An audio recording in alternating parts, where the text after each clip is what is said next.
ব্রাজিলের ক্লাবকে হারালো ভারত। ফুটবল বিশ্বকাপের আবহেই বিশ্বজয় ভারতের, তাও আবার ব্রাজিলকে চূর্ণ করে। অনূর্ধ্ব-12 বিশ্ব ফুটবল যুব লিগে চ্যাম্পিয়ন ভারতের ক্লাব মিনার্ভা একাডেমি।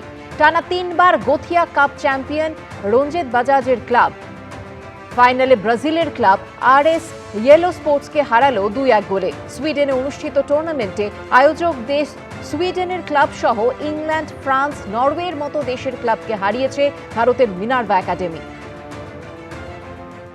বুলডোজারে গুঁড়িয়ে দেওয়া হলো অভিষেক বন্দ্যোপাধ্যায়ের আমতলার অফিস। দক্ষিণ 24 পরগনা জেলা পরিষদের দাবি, ডায়মন্ড হারবারে তৃণমূল সাংসদের কার্যালয়টি অবৈধভাবে তৈরি। জোড়া নোটিশের পরেও কেউ শুনানিতে হাজির না হওয়ায় করা হলো বুলডোজার অ্যাকশন।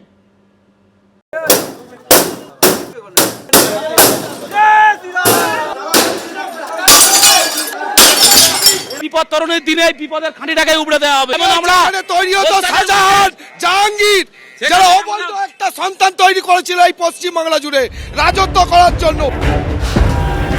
শনিবারের বারবেলায় অভিষেক বন্দ্যোপাধ্যায়ের অফিসে চলল বুলডোজার। তিনটি জেসিবি দিয়ে ডায়মন্ড হারবারে তৃণমূল সাংসদের কার্যালয়ের একটি অংশ ভেঙে ঘুরিয়ে দেওয়া হলো।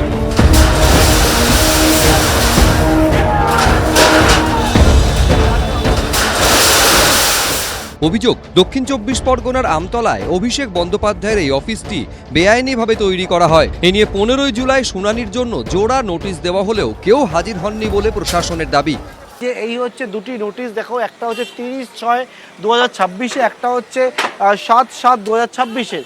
এবং সেই নোটিশে স্পষ্ট করে এখানে লেখা রয়েছে, যেটা নোটিশটা দেওয়া রয়েছে হিয়ারিং নোটিশ, এবং সেখানে Amit Bandyopadhyay, director Leaps and Bounce Private Limited, এবং ওনাকে উদ্দেশ্য করে এই নোটিশ এবং হিয়ারিং নোটিশ। এবং সেখানে বলা হচ্ছে এই ঠিকানার কথা উল্লেখ করে প্লট নাম্বার করে 509, 512 এই প্লট নাম্বার, খতিয়ান নাম্বার দিয়ে বলা হচ্ছে যে 15/7/2026 দুপুর 2টোয় হিয়ারিংয়ের জন্য ডাকা হচ্ছে। এরপরই শনিবার বেআইনি নির্মাণ ভাঙতে বুলডোজার দিয়ে শুরু হয় অ্যাকশন। অভিষেক বন্দ্যোপাধ্যায় সাংসদ কার্যালয় ডায়মন্ড হারবারে এই যে 5তলা কার্যালয় রয়েছে, সেই কার্যালয়তে সম্পূর্ণ বন্ধ অবস্থাতে ছিল কার্যালয় নির্বাচনে ফল ঘোষণার পর থেকে, এবং সেই কার্যালয় আজকে সকাল থেকে পুলিশের অ্যাকশন দেখতে পাই আমরা। এবং কিছুক্ষণ আগেও আমরা বলছিলাম যে বিষয়টা জেলা প্রশাসন জানাচ্ছিলেন, তাদের সিদ্ধান্তের কথা কিছুক্ষণের মধ্যে জানাবে। তারা জানিয়েছেন যে এই কার্যালয় যে নির্মাণ হয়েছিল সেই নির্মাণ বেআইনিভাবে হয়েছিল, কোনো রকমভাবে প্ল্যান ছিল না বলে প্রশাসনের দাবি। এখানে যে অবৈধভাবে যে বিল্ডিংটা লিপস অ্যান্ড বাউন্সের নামে করেছেন, কোনো কিছু পারমিশন নেই, যে অবৈধভাবে বিল্ডিং করেছেন। 5তলা বিল্ডিং লিপস অ্যান্ড বাউন্সের নামে যেটা ছিল সেইটাকে ভাঙার জন্য প্রশাসন ডিস্ট্রিক্ট ম্যাজিস্ট্রেট নির্দেশ দিয়েছেন। শনিবার অভিষেক বন্দ্যোপাধ্যায়ের আমতলার অফিস ভাঙা শুরু হতেই উচ্ছ্বাসে ফেটে পড়েন এলাকার বিজেপি কর্মীদের একাংশ।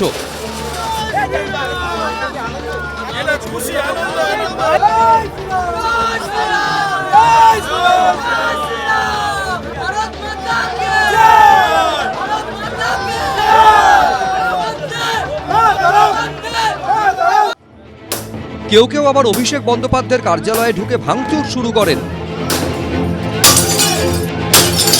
স্থানীয়রা কয়েকজন, তারা হচ্ছেন একেবারে বিজেপি কর্মীরা, তারা হচ্ছে হাতুড়ি নিয়ে এসে এই মুহূর্তে অভিষেক বন্দ্যোপাধ্যায় কার্যালয় তারা ভাঙতে শুরু করেছে। মানুষকে যা জ্বালিয়েছে, মানুষের যা অত্যাচার করেছে সেই ক্ষোভে।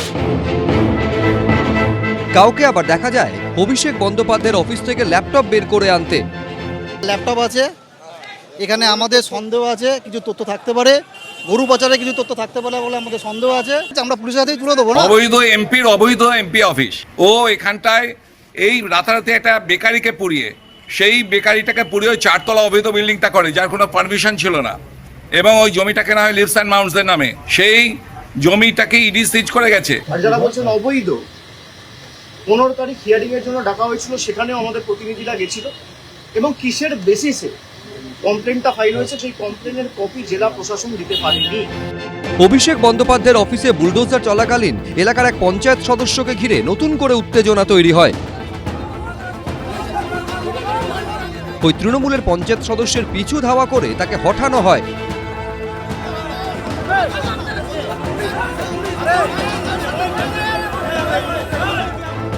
এর আগে বেআইনি নির্মাণের অভিযোগে অভিষেক বন্দ্যোপাধ্যায়ের কোম্পানি ও আত্মীয় স্বজনকে কলকাতা পুরসভার বিল্ডিং বিভাগের তরফে পাঠানো হয় 17টি নোটিশ। সম্পত্তির চরিত্র বদলের অভিযোগে কালীঘাট রোডের একটি সম্পত্তিতেও নোটিশ দেয় পুরসভার অ্যাসেসমেন্ট বিভাগ।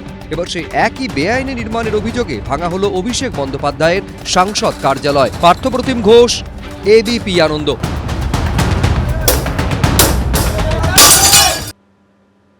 লিপস অ্যান্ড বাউন্সের নামে বহুতলকে বানানো হয়েছিল অভিষেক বন্দ্যোপাধ্যায়ের সাংসদ কার্যালয়, এমনটাই দাবি করা হয়েছে দক্ষিণ চব্বিশ পরগনা জেলা প্রশাসন সূত্রে। বেআইনি নির্মাণের অভিযোগে আগেই জোড়া নোটিশ দেওয়া হয়েছিল লিপস অ্যান্ড বাউন্সের ডিরেক্টর অমিত বন্দ্যোপাধ্যায়কে। প্রতিহিংসার রাজনীতির অভিযোগ তুলেছেন অভিষেক বন্দ্যোপাধ্যায়। আইনের ঊর্ধ্বে নন বলে পাল্টা জবাব দিয়েছেন অগ্নিমিত্রা পাল। এই কার্যালয় থেকেই নিজের সংসদীয় এলাকায় কাজ পরিচালনা করতেন অভিষেক বন্দ্যোপাধ্যায়, অথচ কাগজে কলমে বিল্ডিং নথিভুক্ত করা হয়েছিল লিপস অ্যান্ড বাউন্সের নামে। বেআইনি নির্মাণের অভিযোগে শনিবার অভিষেক বন্দ্যোপাধ্যায়ের সেই সাংসদ অফিস গুঁড়িয়ে দিল প্রশাসন।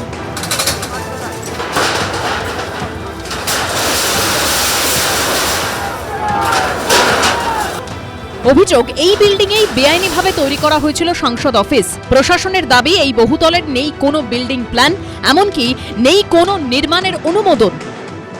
লিপস অ্যান্ড বাউন্স তৃণমূল কংগ্রেসের দলের নাম রাজনৈতিক পার্টি হিসাবে ব্যবহার করে তারা সর্বত্র একটা দুর্নীতির বাস্তুতন্ত্র গড়ে তুলেছিল। লিপস অ্যান্ড বাউন্স এবং তৃণমূল কংগ্রেস একে অপরের পরিপূরক। এরা দুজন মিলেই একটা দুর্নীতির চক্র তৈরি করেছিল। স্বাভাবিকভাবেই রাজ্যে ক্ষমতা চলে যাবার পর এই বিষয়গুলো আরও নতুন করে সামনে আসছে। প্রমাণ করবে, সেহেতু কোর্টে যদি প্রমাণ করে আইনের পথে চলবে। অন্যায় হয়ে থাকলে অন্যায়ের তো একটা তার তো জায়গা আছে প্রতিবাদ করার, সেই জায়গায় যাবে, নিশ্চয়ই যাবে, যার অধিকার আছে। সুর চড়িয়েছে কালীঘাট তৃণমূল। পার্টি অফিস ভাঙা হলে কোনো পার্টির মেম্বারেরই তো ভালো লাগার কথা না, বিশেষ করে যদি আপনার পার্টির কোনো পদাধিকারের অফিস ভাঙে। কিন্তু আইন তো আইনের পথে চলবে, যা হচ্ছে হোক, কিন্তু কোনোটাই যেন রাজনৈতিক প্রতিহিংসার জন্য যাতে না হয়। শনিবার অভিষেক বন্দ্যোপাধ্যায়ের অফিস ভাঙা শুরু হতেই ভিড় করে দেখতে আসেন স্থানীয় বাসিন্দা থেকে বিজেপি কর্মীদের একাংশ।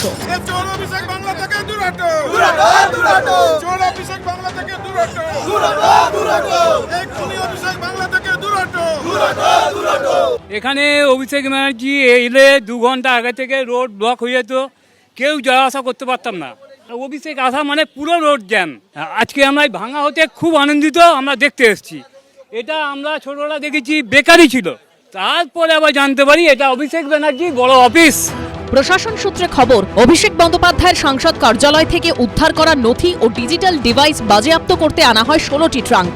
দরজাটা খোলার পরে ওদের যেটা ডিজিটাল যোদ্ধার ওর ঠেক আর কি, সে আইটি রুমটাকে খোলাতে তাতে প্রচুর পরিমাণে প্রায় 50-60টা ল্যাপটপ, 5খানা কম্পিউটার, অনেক ফোন এবং আদার্স যত মেটেরিয়ালস আছে এগুলোই আর কি দেখা হয়েছে। অভিযোগ মানে এটা তো বেআইনি, অবৈধ এমপি অফিস, এবং এর এমপি অফিসটা অবৈধ, এর কোনো পারমিশন ছিল না। পাল্টা বিজেপির একাংশের বিরুদ্ধে তাণ্ডব চালানোর অভিযোগ তুলে আদালতে যাচ্ছেন বলে জানিয়েছেন অভিষেক বন্দ্যোপাধ্যায়। বিজেপির নেতারা বিজেপির ঝান্ডা নিয়ে গেরুয়া ভেট্টি মাথায় বেঁধে, গেরুয়া উত্তরীয় পরে, মুখ ঢেকে সেই পার্টি অফিসে ঢুকে তাণ্ডব লীলা চালিয়েছে। এই সব ভিডিও আমাদের কাছে রয়েছে। আমরা এক্ষুনি চিফ জাস্টিসের মহামান্য প্রধান বিচারপতি যিনি ওএসডি রয়েছেন তাকে একটি ইমেল পাঠিয়েছি সমস্ত ভিডিও অ্যাটাচ করে, এবং সুপ্রিম কোর্ট অব্দি আমরা যাব। ভিডিওয় যাদের দেখা গেছে তারা কেউ কিন্তু বাঁচবেন না। অভিষেক ব্যানার্জি তো ভারতবর্ষের আইনের ঊর্ধ্বে নন। অভিষেক ব্যানার্জি যদি কোনো বিল্ডিং বা কোনো পার্টি অফিস বা কোনো কনস্ট্রাকশন করেছেন যেটা ইল্লিগাল, সেখানে আমরা সময় দিয়েছি। সব মিলিয়ে অভিষেক বন্দ্যোপাধ্যায়ের সাংসদ অফিস ভাঙাকে কেন্দ্র করে চরমে রাজনৈতিক চাপানোতর। পার্থপ্রতিম ঘোষ, অনির্বাণ বিশ্বাস ও রঞ্জিত সাহের রিপোর্ট, এবিপি আনন্দ। পালা বদলের পর সামনে আসছে তৃণমূল আমলে একের পর এক বেআইনি নির্মাণের অভিযোগ। একই অভিযোগে গুঁড়িয়ে দেওয়া হলো অভিষেক বন্দ্যোপাধ্যায়ের আমতলার অফিসও। আইনের শাসনে থাকবে না বেআইনি নির্মাণ, পাল্টা হুঙ্কার ছেড়েছে বিজেপি। পাল্টা বিজেপির বিরুদ্ধে বুলডোজার রাজনীতির অভিযোগ তুলেছেন অভিষেক বন্দ্যোপাধ্যায়।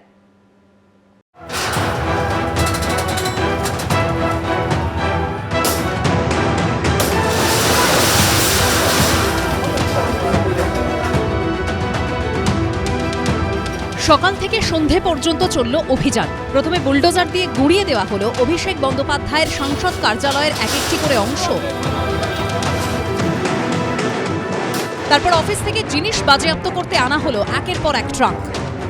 ভোটের পরে বুলডোজার, এই হচ্ছে বিজেপির প্রকৃত স্বরূপ। তো যারা ভাবছেন বুলডোজার চালিয়ে তৃণমূল কংগ্রেসকে ধমকে চমকে দমিয়ে রাখবো, তৃণমূল কংগ্রেস আরো শক্তিশালী হবে। ক্ষমতায় এসেই বেআইনি নির্মাণ নিয়ে কড়া বার্তা দিয়েছিলেন মুখ্যমন্ত্রী শুভেন্দু অধিকারী। আমরা এতে জিরো টলারেন্সের নীতি নিচ্ছি। তারপর থেকেই শুরু হয়েছে ব্যবস্থা। চলতি মাসের গোড়াতেই প্রাক্তন তৃণমূল বিধায়ক শওকত মোল্লার ছেলের বেআইনি ক্যাফেতে বুলডোজার চালানো হয়। মাতলা নদীর চর বুঝিয়ে প্রায় 7.5 একর জমির ওপর অরণ্যের কূলে নামের ওই ক্যাফেটি বানিয়েছিলেন শওকত মোল্লার ছেলে ইমরান মোল্লা। বুলডোজার চালিয়ে গুঁড়িয়ে দেওয়া হয় ওই বেআইনি নির্মাণ। একইভাবে মাতলা নদীর চর দখল করার অভিযোগ ওঠে ক্যানিং পশ্চিমের তৃণমূল বিধায়ক পরেশরাম দাসের বিরুদ্ধেও। 7 জুন নদীর চর দখল করে বেআইনি নির্মাণ, সরকারি জমি প্লট করে বিক্রি, বৃদ্ধাশ্রমের আড়ালে অনৈতিক কাজ, এমন একাধিক অভিযোগকে সামনে রেখে নোটিশ পাঠানো হয় ক্যানিং পশ্চিমের তৃণমূল বিধায়ক পরেশরাম দাসকে। এবার গুঁড়িয়ে দেওয়া হলো অভিষেক বন্দ্যোপাধ্যায়ের সংসদ কার্যালয়। পশ্চিমবঙ্গে এখন আইনের শাসন, শাসকের আইনের দিন শেষ হয়ে গেছে। তো আইনের শাসনে কোনো বেআইনি বিষয় থাকলে সেটা নিশ্চয়ই আইনের যেরকম প্রভিশন আছে সেটাই হবে। সব মিলিয়ে তৃণমূলের অস্বস্তি বেড়েই চলেছে। পার্থপ্রতিম ঘোষ ও ঐশী মুখোপাধ্যায়ের রিপোর্ট, এবিপি আনন্দ। এবার হরিশ মুখার্জি রোডে রাষ্ট্রায়ত্ত ব্যাংকে থাকা তৃণমূলের মূল অ্যাকাউন্টের লেনদেনের তথ্য ও নথি চেয়ে চিঠি পাঠালো ইডি। কেয়ারওয়েল অ্যাভিয়েশন ইন্ডিয়া প্রাইভেট লিমিটেডের সঙ্গে এই অ্যাকাউন্টের কোনো লেনদেন হয়েছে কিনা তা জানতে চায় ইডি। তৃণমূলের মূল ব্যাংক অ্যাকাউন্টও চলে গেল ইডির স্ক্যানারে। এবার হরিশ মুখার্জি রোডে রাষ্ট্রায়ত্ত ব্যাংকে থাকা অ্যাকাউন্টের লেনদেনের তথ্য ও নথি চেয়ে চিঠি পাঠালো এনফোর্সমেন্ট ডিরেক্টরেট। 164 কোটি টাকার লেনদেনের হিসাব খতিয়ে দেখতে চায় কেন্দ্রীয় এজেন্সি। তৃণমূলের ব্যাংক অ্যাকাউন্টের লেনদেন খতিয়ে দেখতে ইতিমধ্যেই ইসিআইআর দায়ের করেছে ইডি। সেই মামলার তদন্তে 7 জুলাই বিভিন্ন জায়গায় হানা দেয় তারা,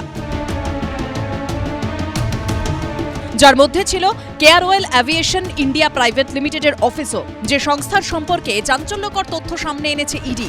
তারা জানিয়েছে এমব্রেয়ার লিগাসি 600 বিমান এবং অগাস্টা 109 এসপি চপার কেনার জন্য কেয়ারওয়েল অ্যাভিয়েশন ইন্ডিয়া প্রাইভেট লিমিটেডের সঙ্গে সম্পর্কিত একটি সংস্থার কাছে বড় অঙ্কের টাকা পৌঁছেছিল। সেই বিমান এবং চপার কিনতে খরচ হয়েছিল 112 কোটি টাকা। অগাস্টা চপার কেনার ক্ষেত্রে বিদেশ থেকে টাকা এসেছিল, তবে বেশিরভাগ টাকা এসেছিল সরাসরি তৃণমূলের অ্যাকাউন্ট থেকে। 164 কোটি টাকা কিছুই নয়, হাজার হাজার কোটি টাকার গরমিল হয়েছে, হাজার হাজার কোটি টাকা চুরি হয়েছে, হাজার হাজার কোটি টাকা আমাদের টাকা নয়ছয় করা হয়েছে। আজকে সব থেকে বেশি হচ্ছে আমাদের রাজ্যটাকে মানে ইয়ার ওয়াইজ 50 বছর, 34 and 15, কিন্তু আদারওয়াইজ বোধহয় 100 বছর কি তারও বেশি আমরা পিছিয়ে গেছি। ইডির তরফে জানানো হয়েছে, তল্লাশিতে জানা গেছে তৃণমূলের টাকায় কেনা বিমান এবং চপার তৃণমূলকেই ভাড়া দেওয়া হয়। তারপর বিমান ব্যবহারের কথা বলে টাকা পাঠানো হয়। পুরো ব্যাপারটা অত্যন্ত সন্দেহজনক এবং লেনদেনের বিষয়টা ধামাচাপা দিতে সাজানো বলে মনে হচ্ছে। এটা নিয়ে তদন্ত চলছে। এই আবহেই হরিশ মুখার্জি রোডে রাষ্ট্রায়ত্ত ব্যাংকের শাখায় চিঠি পাঠালো ইডি। কেন্দ্রীয় এজেন্সির সূত্রে দাবি, এখানকার অ্যাকাউন্টে প্রায় 164 কোটি টাকা রয়েছে। কেয়ারওয়েল অ্যাভিয়েশন ইন্ডিয়া প্রাইভেট লিমিটেডের সঙ্গে এই অ্যাকাউন্টের কোনো লেনদেন হয়েছে কিনা, শিক্ষায় নিয়োগ দুর্নীতিকাণ্ডের কোনো টাকা এই ব্যাংক অ্যাকাউন্টে লেনদেন হয়েছে কিনা তাও ইডি জানতে চায় বলে সূত্রের খবর। ইডিতে অনেক দক্ষ অফিসার আছেন আমি জানি, কিন্তু ব্যবহৃত হচ্ছে তো রাজনৈতিক ব্যক্তিদের রাজনৈতিক সিদ্ধান্তে। ফলে কোনো এজেন্সি কিছু বলা মানেই সেটা ধ্রুব সত্য, এটা ভাবার তো কোনো কারণ নেই। ফলে যারা যদি কোথাও কারুর কোনো প্রশ্ন থাকে অ্যাকাউন্ট নিয়ে, সে অ্যাকাউন্টের মালিকদের নোটিশ দেবে, তার সঙ্গে হিয়ারিং হবে, তার বক্তব্য শুনবে। এরকম একতরফা মেলাইন করার জন্য এগুলো বলে অ্যাকাউন্টগুলো আটকে রাখার কি মানে আছে? ইতিমধ্যে খরচের ব্যাপারে কালীঘাট তৃণমূলের হাত পা বেঁধে দিয়েছে কলকাতা হাইকোর্ট। 9 জুলাই বিচারপতি সৌগত ভট্টাচার্য নির্দেশ দেন, দৈনন্দিন কাজ ও মামলার খরচের জন্য 3টি অ্যাকাউন্ট ব্যবহার করা যাবে। তবে অ্যাকাউন্টগুলি পরিচালনার ভার কালীঘাট তৃণমূলের হাতে থাকবে না। সেগুলি পরিচালনা করার জন্য একজন স্পেশাল অফিসার নিয়োগ করছে আদালত। আদালতের অন্তর্বর্তী নির্দেশ 30 সেপ্টেম্বর পর্যন্ত বহাল থাকবে। এরই মধ্যে তৃণমূলের মূল অ্যাকাউন্টের লেনদেন সংক্রান্ত তথ্য জানতে চিঠি পাঠালো ইডি। আবির দত্তর রিপোর্ট, এবিপি আনন্দ, কলকাতা। ভেঙে খান খান কালীঘাট তৃণমূল, এই আবহে বিদ্রোহীদের চ্যালেঞ্জ ছুঁড়ে দিলেন অভিষেক বন্দ্যোপাধ্যায়। বললেন, আপনারা ফিরে আসুন, 1 ঘন্টার মধ্যে ইস্তফা দেব। যা নিয়ে আবার পাল্টা কটাক্ষ ছুঁড়ে দিয়েছে ঋতব্রত তৃণমূল ও বিজেপি। এই দলের ভরাডুবির জন্য কেউ দায়ী না, একজনই দায়ী, তার নাম হচ্ছে অভিষেক বন্দ্যোপাধ্যায়। আমি জেলে গেলাম কেন? জন্য জেলে গেলাম, কার জন্য গেলাম? অভিষেক ব্যানার্জি। রাজ্য থেকে ক্ষমতাচ্যুত হয়েছে তৃণমূল, মুখ্যমন্ত্রীর চেয়ার হারিয়েছেন মমতা বন্দ্যোপাধ্যায়। ভেঙে খান খান হয়ে গেছে তৃণমূল। আর যারা মমতা বন্দ্যোপাধ্যায়ের সঙ্গ ত্যাগ করেছেন তারা তো বটেই, তৃণমূল নেত্রীর সঙ্গেও থেকে গেছেন এমন নেতাদেরও একাংশের নিশানায় আজ একজনই, অভিষেক বন্দ্যোপাধ্যায়। দলের করুণ পরিস্থিতির জন্য এই একটা লোককেই দায়ী করে আসছে সবাই, যার পাল্টা হিসেবে এবার মুখ খুললেন খোদ অভিষেক বন্দ্যোপাধ্যায়। ओपन चैलेंज दे रहा हूं, आप लौट के आओ, 24 घंटे के अंदर मैं अपना इस्तीफा दे देता हूं। 24 घंटा, चलो 24 घंटा छोड़ दो, 1 घंटा मिलेगा। ন্যূনতম লজ্জা থাকলে অবিলম্বে হচ্ছে পদত্যাগ করুন, শুধু জেনারেল সেক্রেটারির পদ থেকে নয়, যেটা আছে তার সঙ্গে লোকসভার দলনেতারও যে কজনের উনি দলনেতা, সেই কজনের লোকসভার দলনেতার পদ থেকেও পদত্যাগ করুন। এটা মানে ন্যূনতম যদি কোনো ইন্টিগ্রিটি থাকে, এটা ওনার করা উচিত, কোনো কথা না বলে, ভাষণ না দিয়ে। মূলত অভিষেক বন্দ্যোপাধ্যায়ের বিরুদ্ধে ক্ষোভ প্রকাশ করেই একটা সময় মমতা বন্দ্যোপাধ্যায়ের সঙ্গ ছেড়েছিলেন ঋতব্রত বন্দ্যোপাধ্যায়, সন্দীপন সাহারা। 80 জনের মধ্যে 60 জন তৃণমূল বিধায়ককে নিয়ে তৈরি করেন আলাদা শিবির। পরবর্তীকালে সেখানে যখন একে একে অন্যান্য নেতানেত্রীরা নাম লেখান, তাঁদেরও নিশানায় থাকেন সেই অভিষেক বন্দ্যোপাধ্যায়। এমনকি যে সকল সাংসদরা কালীঘাট তৃণমূল ছেড়ে এনসিপিআই এর সঙ্গে মিশে গেছেন, তাঁদেরও অনেকের নিশানায় অভিষেক বন্দ্যোপাধ্যায়। আমার তো ইডির থেকে ভয় ছিল এবি বেশি। ও যেভাবে দলে যেভাবে ও জীবনযাত্রা তৈরি করেছে সেটা চোখে লাগার মতন, এবং তাতেই ওর মানে চলাফেরা বা যেরকম সিস্টেম, তাতেই কিন্তু ও হচ্ছে সবার কাছে অভিযোগের কারণ। দিদি মাটিতে বসে চা খায়, সেখানে অভিষেক হয়তো বা মানে মাটিতে বসে না। এই বিধায়ক থেকে সাংসদ যারাই মমতা বন্দ্যোপাধ্যায়কে ছেড়ে চলে গেছেন বা ছেড়ে যাওয়ার জল্পনা উস্কে দিয়েছেন, তাদেরকে চ্যালেঞ্জ ছুড়ে দিলেন এবার অভিষেক বন্দ্যোপাধ্যায়। अगर हार का जिम्मेदारी अभिषेक बनर्जी का है, 24 में जीत का जिम्मेदारी भी अभिषेक बनर्जी का है, मानोगे? और अगर किसी को मेरे से दिक्कत है, मैं तो चुनौती देता हूँ भाई। 60 MLA गए हैं, कुछ लोग गए, 20 MP गए, मैं आपको चुनौती देता हूँ, आप लौट के आओ ममता बनर्जी के पास, 24 घंटे के अंदर मैं अपना इस्तीफा दे दूंगा। বহুবার এই ধরনের চ্যালেঞ্জ করেছেন। 19-এ বলেছিলেন যে অর্জুন সিং যদি জেতে উনি হাতের পাঞ্জা নাকি কেটে দেবেন।